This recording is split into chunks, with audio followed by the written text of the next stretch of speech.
Bonsoir à tous et bienvenue dans ce journal. Le président de la République a reçu en audience cet après-midi le tout nouveau président de la FIBA Afrique, notre compatriote Aman Nyang. Juste avant lui, le président Ibrahim Boubacar Keïta avait reçu l'ambassadeur des États-Unis d'Amérique dans notre pays. Compte rendu d'audience, Brahma Traoré.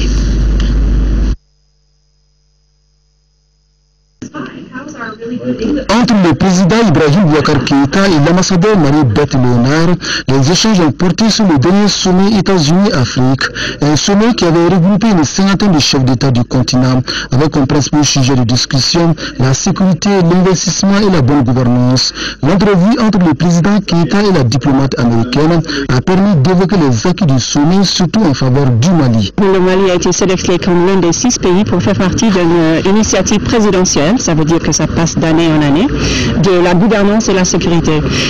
Donc c'est une façon de penser non pas seulement aux militaires, à l'entraînement et l'équipement, mais aussi au système judiciaire, à la police, aux institutions civiles et parties de gouvernement qui surveillent par exemple aussi une bonne gestion civile de la forme de sécurité. Il y avait aussi par exemple comme la sécurité alimentaire est très importante d'adresser les zones avec des situations difficiles de sécurité alimentaire, dont le Sahel et la Centrafrique, et aussi un endroit en Asie.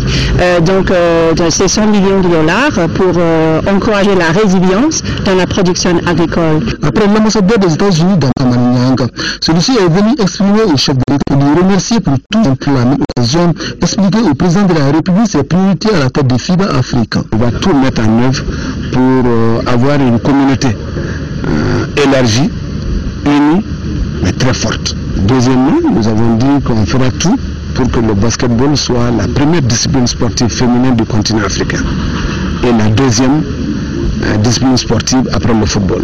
Troisièmement, nous souhaitons avoir des fédérations très solides, des structures très professionnelles. Plus on a des fédérations nationales très solides, plus le basketball va se hisser au niveau mondial. Quant au président de la République, il a félicité Aman Nyang pour son élection et lui a assuré de son appui constant. Dit-on ici fièrement, un Malien à la tête de FIBA Afrique est une confirmation du retour de notre pays sur la scène internationale. Et le Mali qui reçoit en janvier prochain le 10e sommet de l'Union parlementaire de la conférence islamique, une commission d'organisation a été par le Premier ministre Brahma Traoré. Identité de vue entre le Premier ministre et les membres de la commission d'organisation du 10e sommet de l'Union parlementaire de la conférence islamique UPCI.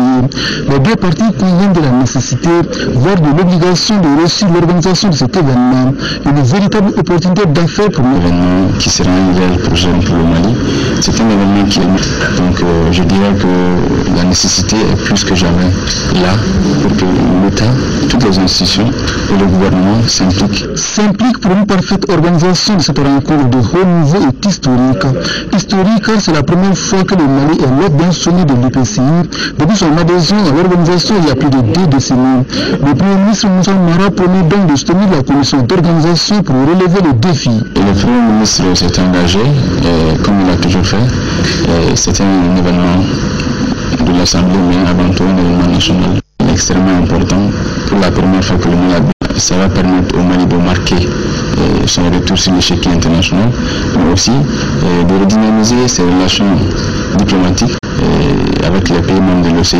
L'OCI est une organisation intergouvernementale créée le 25 septembre 1969 et regroupe 57 États membres. Elle œuvre surtout à la consolidation de la solidarité islamique et à la sauvegarde des notions de l'islam. Que fait de l'innovation de l'UNICEF au Musée national 3 jours durant? Les acteurs maliens et étrangers vont identifier les enjeux et les innovations dans notre pays. Le compte rendu est signé Moussa Fani. L'UNICEF a initié cette rencontre qui devra permettre de définir les instruments clés et de faire la promotion de l'innovation au Mali. Cette initiative de Bamako, on peut la rendre beaucoup plus performante, beaucoup plus intéressante, beaucoup plus répondante aux besoins des populations avec quelques innovations qui s'appuient sur des technologies. Nous sommes ici pour partager un peu notre expérience, apprendre aussi des autres et puis surtout participer peut-être de quelque chose qui sera demain la mise en place d'un lieu d'innovation ici aussi au Mali et qui permettra à des jeunes Maliens d'avoir un espace ressources, de la logistique et de l'accompagnement pour commencer eux-mêmes à développer du projet. Le directeur de l'Agence de télécommunications et communications AGETIC a salué cette initiative.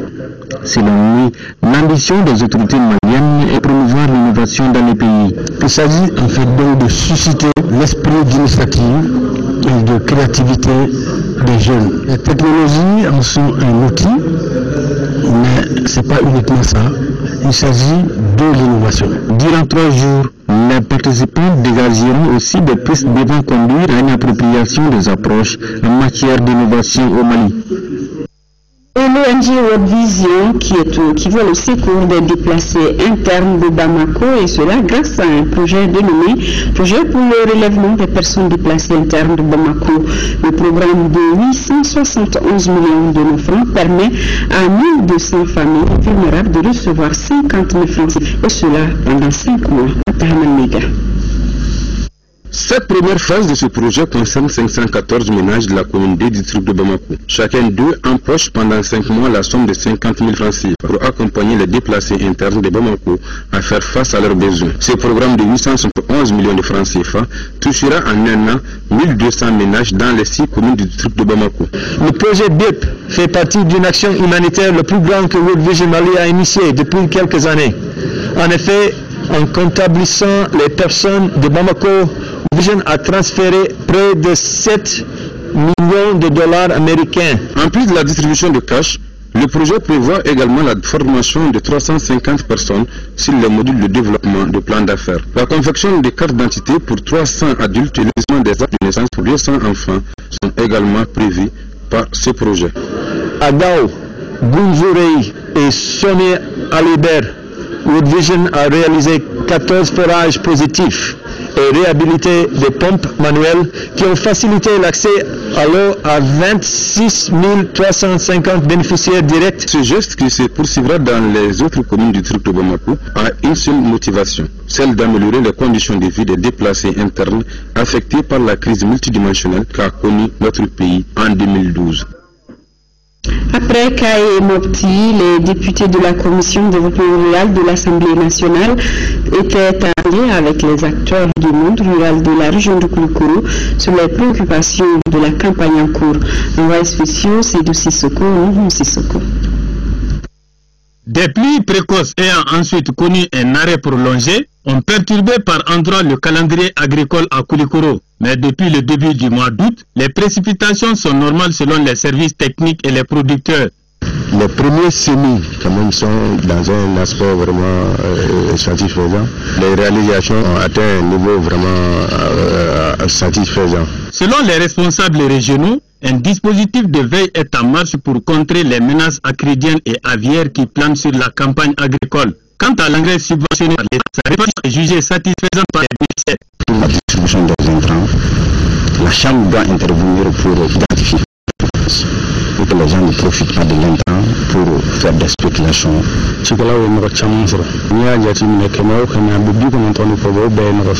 Les paysans sont approvisionnés à 90% en engrais à Koulikoro, mais des problèmes de distance se posent par endroits. L'insuffisance de ressources humaines et financières, le manque de moyens logistiques sont quelques doléances présentées par les chefs de service afin de mieux faire face à leur mission. À Kaye s'est tenue une journée de concertation sur la problématique de la fistule obstétricale, organisée par le projet de renforcement des capacités pour le traitement et la prévention de la fistule. Jafar Haïdara, compte rendu. Cette journée de concertation dans la région de Kaye est un appui du projet Fistula Mali à l'approche retenue dans la stratégie nationale du ministère de la Santé et de l'Hygiène publique, avec comme facilité principale la mise en place d'un comité de pilotage. Les conséquences sociales de la fistule sont nombreuses et graves. Parmi celles-ci, on peut citer l'exclusion religieuse. Aujourd'hui, qu'il y a la disponibilité des services de prise en charge de la fistule obstétricale à l'hôpital général de Kaye et que cette prise en charge est assurée dans la totalité par le projet Fistula Mali de l'USAID. Au Mali, partant des stratégies de l'OMS, on estime que le nombre de femmes courant le risque d'une fistule par an se situe entre 1800 et 2400. Je suis satisfait que des partenaires viennent encore Elle est forte pour continuer la lutte jusqu'à ce qu'on arrive à zéro fistule dans notre région. À la fin de cette concertation, les participants seront suffisamment informés de toutes les interventions de prise en charge des fistules. En quatrième région, le chef de cabinet du ministère de la Jeunesse et de la Constitution citoyenne, Sidiki Kone, a présidé le mardi dernier les activités de vacances citoyennes à Diabali, le compte-rendu de Fousséni Diara. Ils sont environ 1000 jeunes venus de toutes les régions du Mali et du district de Bouako à se donner rendez-vous à Diabali pour les activités des vacances citoyennes édition 2014. Le thème est retenu cette année au plan national de la jeunesse à la reconstruction nationale. Pourquoi le choix de Diabali? Elle a été une ville d'interposition des armées françaises et maliennes pour stopper l'avancée des terroristes.